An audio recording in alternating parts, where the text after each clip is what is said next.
Sakhi, the House of Kanchi Weaves, Telangana, Andhra Pradesh. నమస్తే రమగారు. నమస్తే జయ. రమగారు, ఏదైనా ఒక గ్రామ దేవత కథ చెప్తారా? ఇది ఒక 2-3 నెలల క్రితం ప్రారంభమైన కథ. అంత జర్నీ చేశారా? అంత జర్నీ అయ్యింది. ఓకే. నేను ఇక్కడికి వెళ్ళబోతున్నాను. మన కొండ బిట్రగుంట ప్రసన్న వెంకటేశ్వర స్వామి దేవస్థానంలో రేపు దసరా పండగలు మొదలయ్యాక 6వ తారీఖు ఒక ప్రోగ్రాం జరగబోతోంది. అప్పుడు ఇంతకుముందు మనం కొండ బిట్రగుంట దేవాలయం గురించి, వెంకటేశ్వర స్వామి గురించి మాట్లాడుకున్నప్పుడు నాకు మన విష్ణు యాంకర్ విష్ణు పుస్తకం తెచ్చిచ్చాడు. మీ తమ్ముడు ఒక పుస్తకం తెచ్చిచ్చాడు, బిట్రగుంట దేవస్థానం గురించిన కథ. నేను అది చదివి ఆ కథ చెప్పా. వాళ్ళు ఆ కథ వినే, అమ్మ మీరు రండి, మీరు ఈ కథ చెప్పాలి మాకని పిలిచారు. అయితే ఈ పుస్తకం కోసం ఆ పుస్తకం నేను ఎవరికో ఇచ్చా, ఎక్కడ పెట్టానో గుర్తు రాలేదు. ఒక్కసారి మళ్ళీ వివరాలు చూడాలని, ఎక్కడికైనా వెళ్ళేటప్పుడు బుక్ రిఫర్ చేసుకుంటే మంచిది కదా.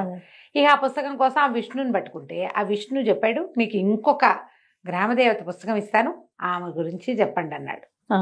అంతకుముందు రంగనాయకులపేటలో ఉన్న రంగనాయక స్వామి, నెల్లూరు రంగనాయక స్వామిదే ఆ అబ్బాయే పట్టుకొచ్చాడు. మన ఈ బిట్రగుంట దేవస్థానంది ఆ అబ్బాయి పట్టుకొచ్చాడు. ఇప్పుడు కళగోళ శాంభవి అట. కళాగోళ శాంభవి అంటే కళగల అమ్మ ఆవిడ. ఆ కళగల తల్లే కళాగోళంగా మారింది. ఇప్పుడు ప్రధానంగా మా తమ్ముడు ఆలోచన ఏంటంటే, నెల్లూరు పరిసర ప్రాంతాల్లో ఉన్నటువంటి ప్రఖ్యాత దేవస్థానాలన్నీ కూడా మీ నోటి ద్వారా చెప్పించాలి అది తన ఉద్దేశం. పట్టుకొచ్చి ఇచ్చాడు. సరే నేనేమన్నా, బాబు ఇప్పుడు ఇట్లా కాకుండా దసరాలు మొదలైనప్పుడు చెప్దాము, అమ్మవారికి కూడా కథలు చెప్పుకోవడానికి కూడా బాగుంటుంది, సందర్భం వస్తుందని చెప్పి 2 నెలల నుంచి ఈ పుస్తకం పక్కన పెట్టుకొని ఉంచుకున్నా. పుస్తకం ఇప్పుడు ఇదే పుస్తకం. అబ్బా, అమ్మవారు ఆవిడే. పెద్ద కళ్ళు. అయితే ఈవిడ స్వయంభూ, తనంతట తను వెలసిన తల్లే అని చెప్తారు. చాలా చిత్రమైన గాథ ఉంది, చెప్దాం. నెల్లూరుకి దాదాపుగా ఒక 60 కిలోమీటర్ల దూరంలో పొట్టి శ్రీరాములు జిల్లా, మనకు తెలిసిందే కదా.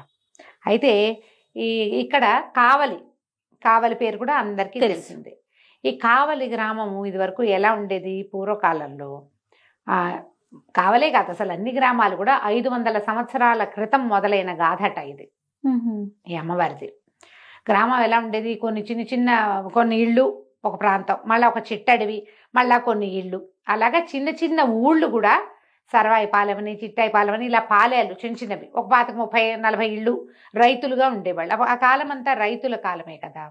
ఈ వీట్లలో ఈ చుట్టుపక్కల ఉన్న అన్ని గ్రామాల్లో సర్వాయిపాలెం అనేది ఒక గ్రామం. ఈ సర్వాయిపాలెం వాళ్ళకి అస్సలు పంటలు పండలేదట కొంతకాలం పాటు, చాలా ఇబ్బందులు పడేవాళ్ళు. అయితే వీళ్ళు ఏం చేశారట, ఇలా ఒక రకమైన సమస్య, అంటే క్షామం లాంటిది వచ్చేసింది. నీటి ఎద్దడి ఉండేది, క్షామం ఉండేది.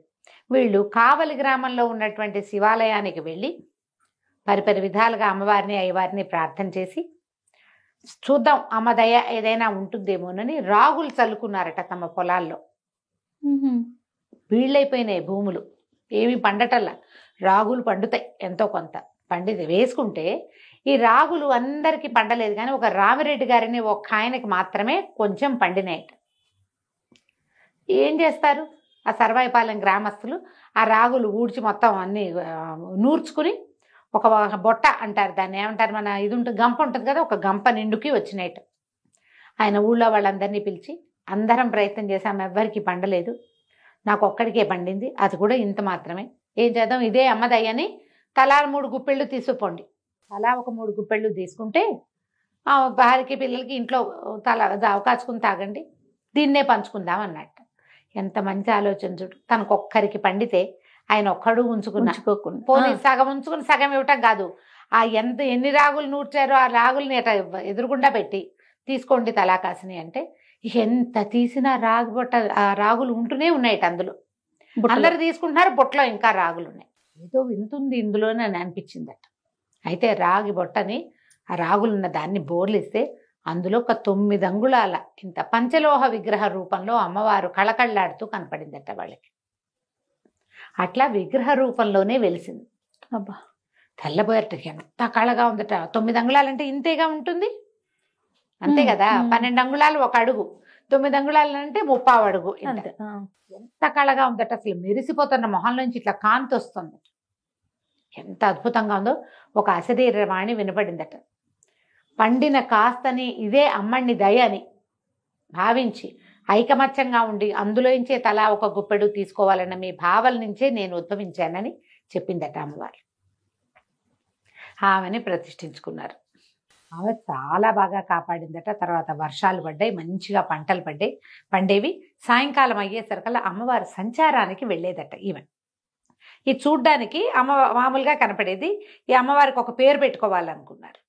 బాగా చూసి బ్రాహ్మలు వాళ్ళు వీళ్ళు చాలామంది పండితులు చుట్టుపక్కల ప్రాంతాల నుంచి వచ్చి ఇంత కళగా ఉందని కళగల తల్లి అని పెట్టుకున్నారట పేరు.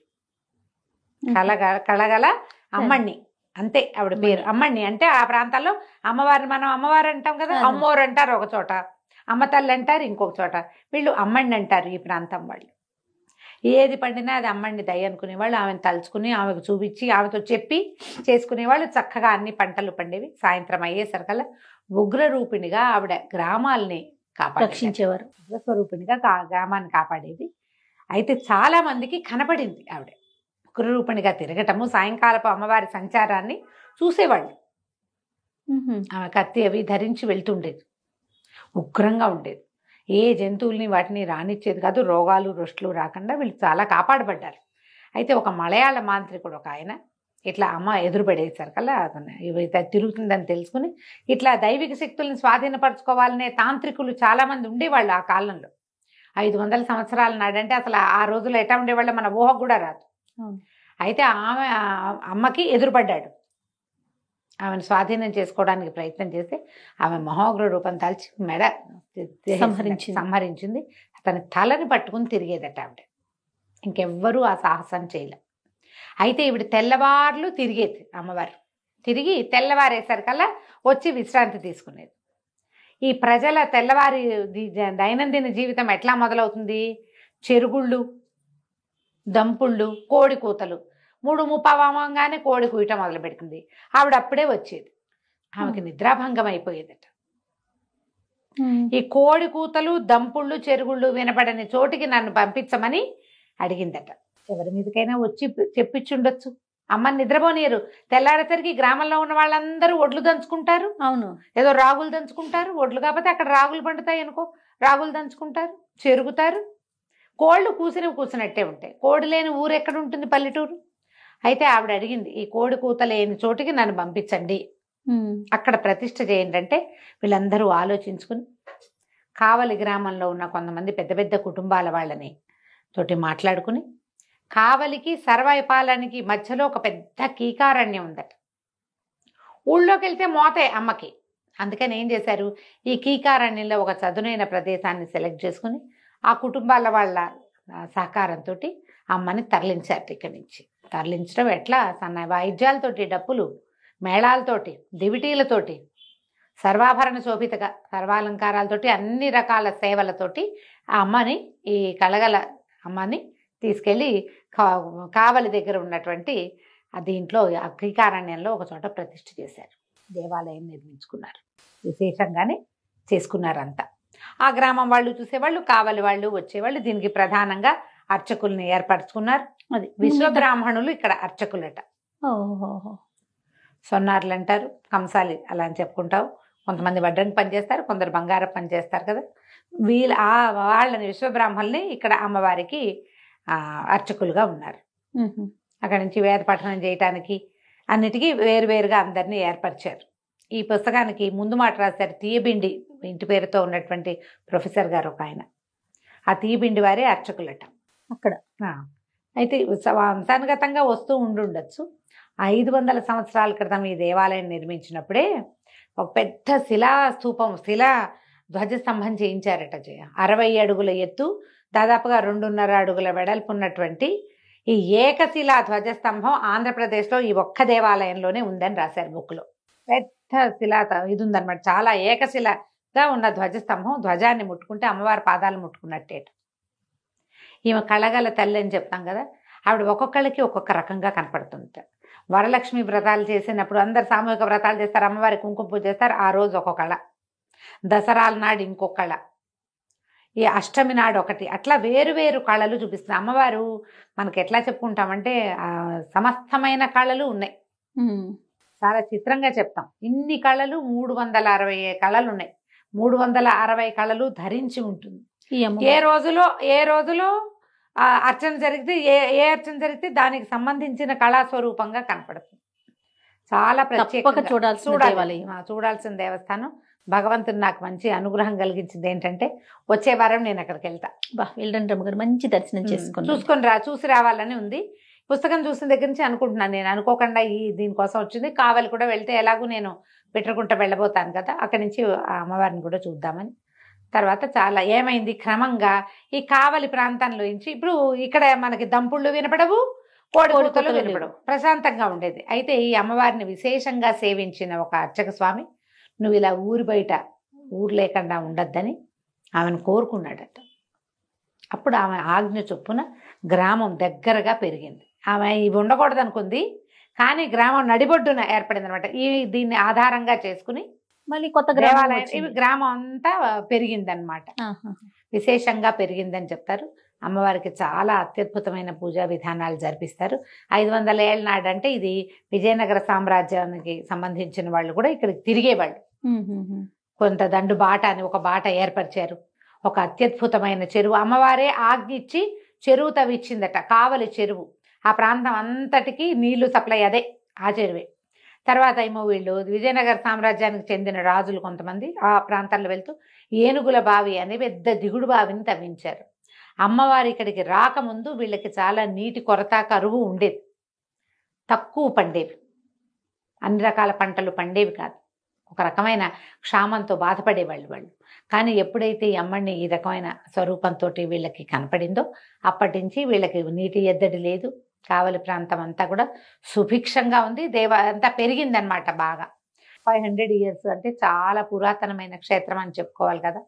అప్పుడు ఏర్పరిచిన క్షేత్రాలలో ప్రఖ్యాతిగాంచిన క్షేత్రం ఈ కళగోల శాంభవి అమ్మవారి క్షేత్రం. అంటే ఇది అమ్మణ్ణి అని చెప్పుకునేవాళ్ళు, కానీ ఈవిడ శంభుని రాణిగా భావించి శాంభవిగా నామకరణం చేసుకున్నారు.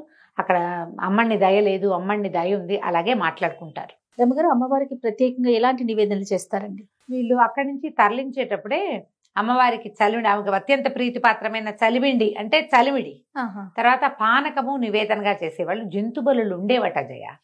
అప్పటి కాలంలో ఇట్లా ప్రత్యేకంగా గ్రామదేవత శక్తిగా ఉద్భవించిన అమ్మకి జంతు బలులు చాలా సహజంగానే జరిగేవి. ఇక్కడికి మార్చిన తర్వాత ఎప్పుడైతే కావలిలో ప్రతిష్ఠ చేశారో ఏవో ప్రత్యేక దినాల్లో తప్ప అమ్మవారికి చలిమిడి పానకమే ప్రత్యేకమైన నివేదనగా చేస్తారు. ఇప్పటికీ కూడా ఉగాది, సంక్రాంతి పండగలకి బలుడు ఇవ్వకుండా పాత ఊరు అని చెప్తారు కదా, అక్కడి నుంచి మాత్రం మన ఇవే చలిమిడి ఇదే పెడతారు. పానకం, చలిమిడి, కావిళ్ళు పట్టుకెళ్ళటము అలాంటి విశేషం కూడా కనిపిస్తుంది.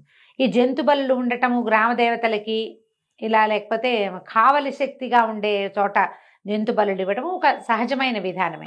కానీ విజయనగర రాజులు అమ్మవారికి సుప్రభాత వెంకటేశ్వర స్వామి ప్రతిరూపంగా భావించేవాళ్ళు.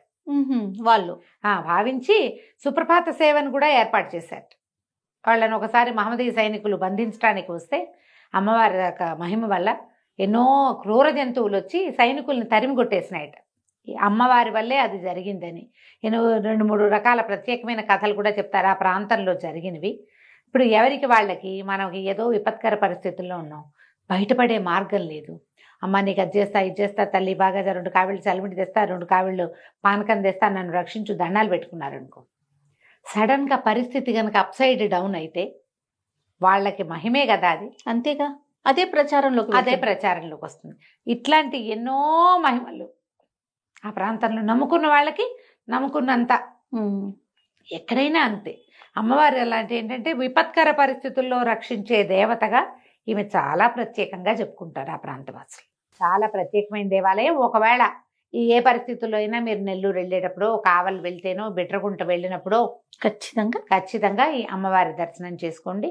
నేను ఈ అమ్మవారి చరిత్ర చదివిన తర్వాతే గ్రామ దేవతల వివరాలు ఎవరైనా పంపిస్తే ప్రజలకు అవి కూడా తెలియజేయాలి అని అనిపించింది నాకు. ఇంకా స్పందన ఏమి రాలేదు. మరి మనకి ఏదైనా స్పందించి వస్తే దసరా సందర్భంగా కాకపోయినా కూడా మనము తప్పకుండా గ్రామ దేవతల చరిత్రని ప్రజలకు తెలియజేద్దాం. నమస్తే.